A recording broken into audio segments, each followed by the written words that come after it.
सुबह शाम की चक्री में पिसती रहती है दिन भर। माहवारी की पीड़ा हो या बीमारी की तकलीफें, किस्मत का लिखा है शायद, ये सोच के सब सह जाती है। मुख्यमंत्री भगवंत सिंह मान महिलाओं की इस पीड़ा को समझते हैं, इसलिए पंजाब के हर जिले में आयोजित हो रहा है महिलाओं के लिए फ्री हेल्थ कैंप, जहां उन्हें मिलेगा बेहतरीन परामर्श और इलाज, ताकि महिलाएं रहें पूर्ण रूप से स्वस्थ।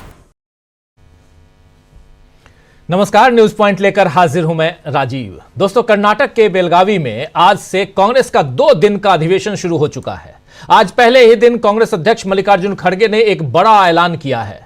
खड़गे ने कहा है कि हम नेहरू गांधी की विचारधारा और अंबेडकर के सम्मान के लिए आखिरी सांस तक लड़ेंगे। बीजेपी चुनाव आयोग जैसी सभी संवैधानिक संस्थाओं पर कब्जा करना चाहती है, लेकिन हम लड़ाई लड़ते रहेंगे। आप सभी को गर्व होना चाहिए कि कांग्रेस पार्टी के पास राष्ट्रपिता महात्मा गांधी की विरासत है और हम लोग उनके उत्तराधिकारी हैं। आपको बता दूं कि इस विस्तारित कार्य समिति की बैठक के लिए देश भर से कांग्रेस नेता बेलगावी पहुंचे हैं। तमाम प्रदेश इकाइयों के अध्यक्ष, पदाधिकारी, मुख्यमंत्री और प्रवक्ता सभी मिलकर कांग्रेस पार्टी के इस अधिवेशन में हिस्सा ले रहे हैं और बीजेपी की संविधान विरोधी सोच को मात देने के लिए रणनीति बना रहे हैं। इस अधिवेशन के लिए सोनिया गांधी नहीं पहुंच पाई हैं, लेकिन उन्होंने अपने संदेश को पत्र के जरिए पहुंचाया है। सोनिया गांधी ने कहा है कि देश की सत्ता में बैठे लोगों से महात्मा गांधी की विरासत को खतरा है। यह सोनिया गांधी का कहना है कि देश की सत्ता में बैठे लोगों से महात्मा गांधी की विरासत को खतरा है। सीडब्ल्यूसी को भेजे गए पत्र में सोनिया गांधी ने इन ताकतों का मुकाबला करने के लिए अपने संकल्प को फिर से दोहराने का आह्वान भी किया है और इस सीडब्ल्यूसी की बैठक में मौजूद नहीं होने पर अफसोस भी उन्होंने जताया है। तो ये सोनिया गांधी। आपको बता दूं कि बेलगावी अधिवेशन के जरिए कांग्रेस पूरे देश में फिर से बीजेपी के खिलाफ एक नया आंदोलन खड़ा करने का रोड मैप बना सकती है, क्योंकि इसमें उन तमाम मुद्दों पर चिंतन होगा जो देश के लोकतंत्र और संविधान को चोट पहुंचा रहे हैं। ईवीएम में गड़बड़ी, वोटर लिस्ट पर चुनाव आयोग का संदिग्ध आचरण, किसानों की उपेक्षा, नफरत का माहौल, अडानी जैसे उद्योगपतियों को फायदा पहुंचाना और भ्रष्टाचार को बढ़ावा देना और संविधान निर्माता बाबा साहेब अंबेडकर का अपमान, ऐसे तमाम ज्वलंत मुद्दों पर हाल में खत्म हुए शीतकालीन सत्र में कांग्रेस ने आवाज उठाई ही थी, जिसे बीजेपी ने दबाना चाहा था। शीतकालीन सत्र तो खत्म हो गया संसद का, लेकिन उन मुद्दों को लेकर बीजेपी के खिलाफ अब कांग्रेस ऐसी रणनीति बनाने में लगी हुई है जिसमें अपना बचाव कर पाना बीजेपी के लिए मुश्किल हो जाएगा। इस अधिवेशन को लेकर बीजेपी के नेता लगातार अपनी बात रख रहे हैं और विरोध कर रहे हैं। अब बीजेपी नेता विजयेंद्र ने कहा है कि कांग्रेस करोड़ों करदाताओं यानी टैक्स पेयर्स के पैसे का उपयोग करके बेलगावी में एक सम्मेलन आयोजित कर रही है, जो सही नहीं है। हम शुक्रवार को बेंगलुरु में महात्मा गांधी की प्रतिमा के सामने धरना प्रदर्शन करेंगे, यानी कल। अब देखिए, यह कांग्रेस नेता विजेंद्र का कहना है वहां की कांग्रेस पार्टी टैक्स पेयर्स का पैसा लेकर के अधिवेशन कर रही है।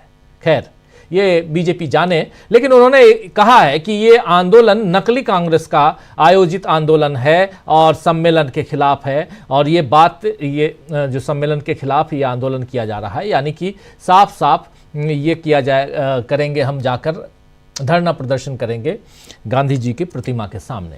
कुल मिलाकर इस बयान से बीजेपी की उलझन और बेचैनी समझी जा सकती है। इधर बीजेपी के सहयोगी भी अब उसे फंसा चुके हैं।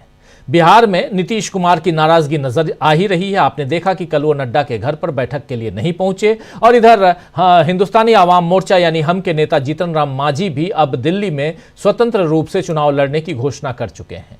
हम के सूत्रों के यानी हिंदुस्तानी आवाम मोर्चा के सूत्रों ने कहा है कि उन्होंने कई बार बीजेपी नेतृत्व से संपर्क किया, लेकिन उनकी तरफ से कोई प्रतिक्रिया नहीं आई। और यानी बीजेपी ने जीतन राम मांझी को भाव नहीं दिया है दिल्ली चुनाव को देखते हुए। इसलिए देखना होगा कि लोजपा और जेडीयू को दिल्ली में कोई हिस्सा मिलता है या उसका हाल भी जीतन राम मांझी जैसा होता है।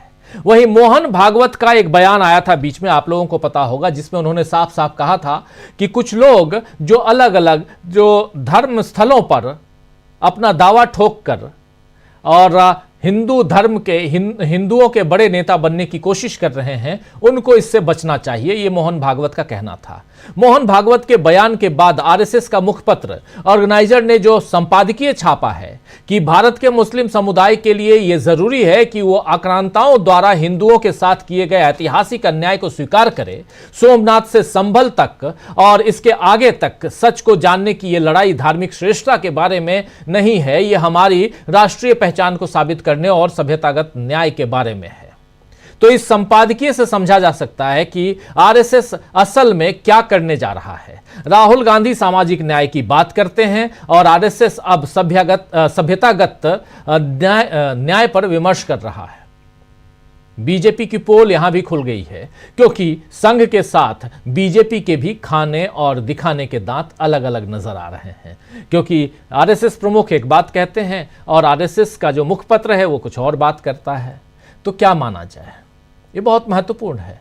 ये सवाल उठता है कि आखिर क्या माना जाए, मोहन भागवत के बयान को सच माना जाए या जो संपादकीय में लिख दिया गया कोरे कागज पे उसको सही माना जाए। संपादकीय और वो भी मुखपत्र ऑर्गेनाइजर का, तो उसी को सही माना जाएगा दोस्तों। और ऑर्गेनाइजर कह रहा है कि सोमनाथ से संभल तक जो कुछ हो रहा है ये जरूरी है करना। आखिर ऐसा क्यों है?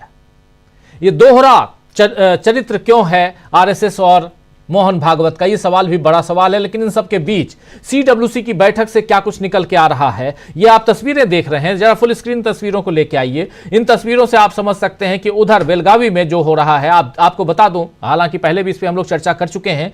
बेलगावी बहुत ही एक ऐतिहासिक जगह है। आज ही के दिन, आज से ठीक 100 साल पहले यहां गांधी जी की अध्यक्षता में कांग्रेस की 39वीं बैठक हुई थी। अधिवेशन का आयोजन किया गया था, जिसमें महात्मा गांधी ने सविनय अवज्ञा आंदोलन का ऐलान किया था। इसकी रूपरेखा वहां रखी थी और इसके बाद 6 साल बाद ये नॉन कॉपरेशन जो आंदोलन शुरू हुआ, इसकी शुरुआत हुई। उस आंदोलन ने देश को कहीं आगे तक पहुंचाया। यहीं से सत्याग्रह निकल के भी आया। लेकिन सविनय अवज्ञा आंदोलन ने अंग्रेजों की रीढ़ पर बहुत जबरदस्त चोट की थी, आपको याद होगा। और अब फिर से उसी समय इस पूरे अधिवेशन का आयोजन मल्लिकार्जुन खड़गे, राहुल गांधी, तमाम नेताओं को आप देख रहे हैं, यह आयोजन यहां पर किया गया। और यहां से क्या कुछ निकल के आएगा, इस पर सबकी निगाहें टिकी हुई हैं। तो दोस्तों, आइए आज न्यूज पॉइंट में चर्चा करेंगे कि बेलगावी अधिवेशन से क्या कांग्रेस फिर से लिखने जा रही है नया इतिहास। आरएसएस के 100 साल बनाम बेलगावी के 100 साल से क्या तय होगा कि देश अब किस दिशा में आगे बढ़ेगा? ये तमाम सवाल हैं। तमाम सवालों का जवाब ढूंढने की कोशिश करेंगे। अभी से थोड़ी देर बाद इसी अधिवेशन से रिलेटेड प्रेस कॉन्फ्रेंस भी कांग्रेस का, एक बड़ी प्रेस कॉन्फ्रेंस कांग्रेस करने जा रही है, वहां भी हम लेके चलेंगे। क्या कुछ उस प्रेस कॉन्फ्रेंस से निकल के आ रहा है वो भी हम आप तक पहुंचाएंगे, बताएंगे। लेकिन चर्चा को आगे बढ़ाते हैं। हमारे साथ कुछ वरिष्ठ साथी जुड़े हुए हैं और समझते हैं कि कैसे कांग्रेस ने बदल दिया है देश का सियासी माहौल। हमारे साथ देखिए इस वक्त 5 वरिष्ठ साथी जुड़े हुए हैं। प्रशांत टंडन जी हैं, अमलेंदु उपाध्याय जी हैं, प्रोफेसर रविकांत जी हैं, शकील अख्तर जी हैं और डॉक्टर प्रकाश